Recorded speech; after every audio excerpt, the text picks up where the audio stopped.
Did you watch the Chuck Liddell fight? Just the end of it. Yeah. Not good, right? How old is he now? 50. Damn.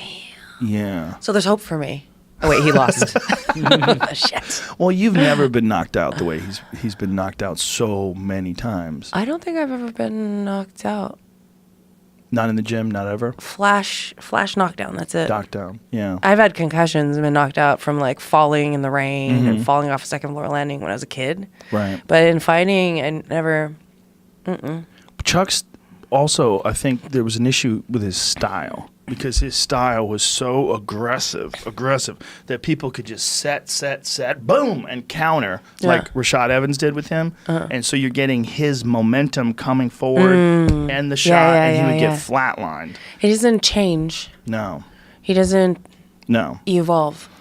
He had a style that was incredibly effective back in the day. Yeah. And I think he became married to that approach. You know, the approach that worked so well on Babalu, so well on Tito in the early fights. He was just a marauder. You could hit him in the face with a fucking crowbar and he would just spit metal out at you. He didn't give a fuck. He was so badass back in the day, and he relied on that so much. I remember all the Mohawks. Yeah, everybody. The little kids. Yeah, with they all all the, liked to wear mohawks back in the day. the People were getting Iceman. Japanese symbols tattooed on their head because of him. Yeah. Yeah. It's just that style. Comes a certain point in time where you just can't do that anymore. You know. I think I don't know. Like, it's a martial artist, you know, and artists evolve, and they're like, oh, well, let me try this new paint. Oh, let me try this new technique. Let me try this shading. Let me, start sculpting. Let me try. And I think with especially MMA, there's so much opportunity to evolve, just add new nuances to you as an artist. I mean, I think that's what I love about it. There certainly is, but one thing that does happen when guys try to add a lot of things, like say sometimes they'll try to, like, say a wrestler will add a bunch of things to his repertoire, but then they stop with their wrestling practice, so then the wrestling is not as sharp, and so then when they go up against a really good wrestler, they falter, and then they don't have what brought them to the dance in the first place. Yeah.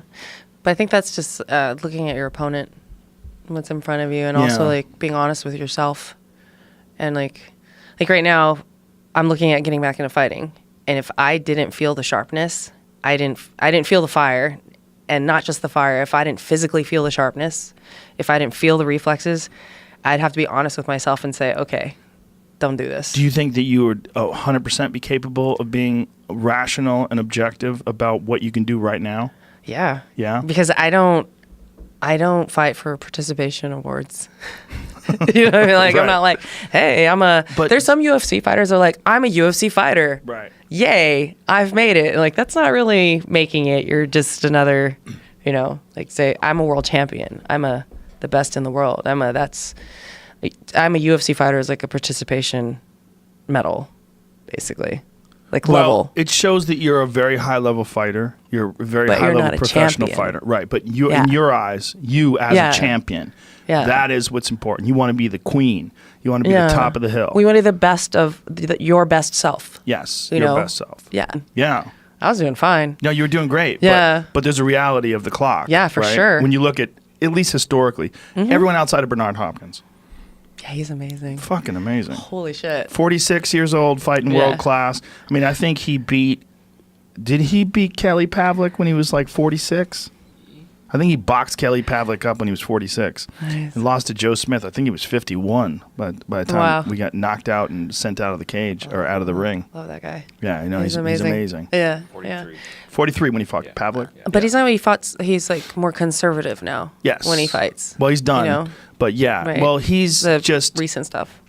A masterful boxer. Just absolutely understands everything about boxing and is not going to put himself in a position where he's going to get fucked up. Yeah. Until he couldn't help it anymore. Like the Joe Smith fight, it was like, this has got to be the end. That's it. And Kovalev too. It felt like Kovalev was lighting him up. I was like, oh, I don't want to watch this. It hurts when you see somebody so incredible when they're, when it's done. Yes. Because they just, yeah. Yeah. Yeah, it's just like you're so much better than this. It's you know? especially like when they're an artist. Like there's something Yeah, about when you see Chuck go out on his shield, something about it to me. I don't like seeing it for sure. I definitely would have liked it if he didn't get knocked out again. But one thing that I would like young fighters to see is that there's consequences to choices in terms of like how you approach these exchanges and how you fight. And I'm of a belief that you should fight the correct way. Don't fight the way that pleases your boss or the crowd. Fight the way you're supposed to with your skills. And win by knockout when you can, but don't get knocked out because you're trying to win by knockout and doing something that you're overextending yourself and exposing yourself and you're compromising yourself. Like that's not wise. And I think part of fighting has to be wise. It's exciting enough. I mean, it's fucking crazy and wild enough. But everybody wants every single second of it to be filled with blood and the crowd cheering, and when they're not. I mean, how many times have we seen fights where just there's a lull in the action for a brief moment or they're clinching and people start booing? And then someone, come on, mix it up, boys, mix it up. Like, what do you mean mix it up? The fuck you do? What do you think they're doing, man? They're fighting. This is crazy talk. You know, like you see it all the time. Social media brain. There's a little bit of that. Impatient. Well, everybody wants to be a huge star too, you know? Everybody wants to do their best to gain the most followers and get the most love and get the most applause. You know, there's a right way to fight and a wrong way to fight. And one of the things about watching a guy like Chuck go out on his shield like that, it's like, this is the bed he made. I mean, this is his style. His style is marauder, berserker, move forward, like Melvin Manhoef. When you see Melvin go out on his shield, you go, look, this is Melvin's style. Like he's either going to kill you or get killed. Yeah. Yeah, that's true. But if you see a guy like Sugar Ray Leonard and he gets KO'd, you're like, oh Jesus, like stop. Yeah. You can't do it anymore. Yeah. You're not really you can't move the way that made you successful. Pernell Whitaker, something like that. If you see them for whatever reason they can't move right. Do you remember Pernell Whitaker? I know the name, but I haven't watched his fight. Damn woman. That's why I'm just laughing. I'm like, man.